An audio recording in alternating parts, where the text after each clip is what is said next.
শুভেন্দু বাবু, এই মেয়েটি আপনাকে পুরো ধুয়ে দিল। এ কোনো জিহাদি ধর্মের মেয়ে নয়, এ আপনার হিন্দু ধর্মের মেয়ে। হিন্দু ধর্মের মেয়ে হয়ে আপনার মুখে কেমন ঝামা ঘষে দিল, একবার দেখে যান। ও শুভেন্দু বাবু, বলছি যে কাকদ্বীপে কালী মায়ের মূর্তি ভাঙার পেছনে আপনি ক্যাপশন দিয়েছিলেন যে জিহাদি জিহাদি, তো সে জিহাদিকে খুঁজে পাওয়া গেছে। সে আর কেউ নয়, সে আমাদের সনাতন জাতির কলঙ্ক, বুঝলে? কলঙ্ক বললেও বলবে কুলাঙ্গ।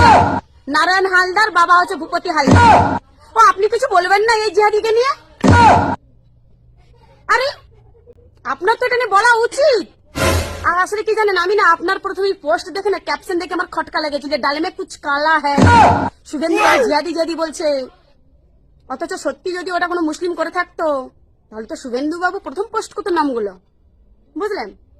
এবার এদেরকে কি করা হয়নি, গণধলায় আর কিচ্ছু। এরাই হচ্ছে আমাদের হিন্দু জাতির কলঙ্ক। ভাবতে অবাক লাগে, নিজের ভগবানের মূর্তি ভাঙবে এই কুলাঙ্গার গুলো। এখন আপনারাই বলুন, এই বোনটি কি খারাপ কিছু বলেছে, না যা বলেছে ঠিকই বলেছে?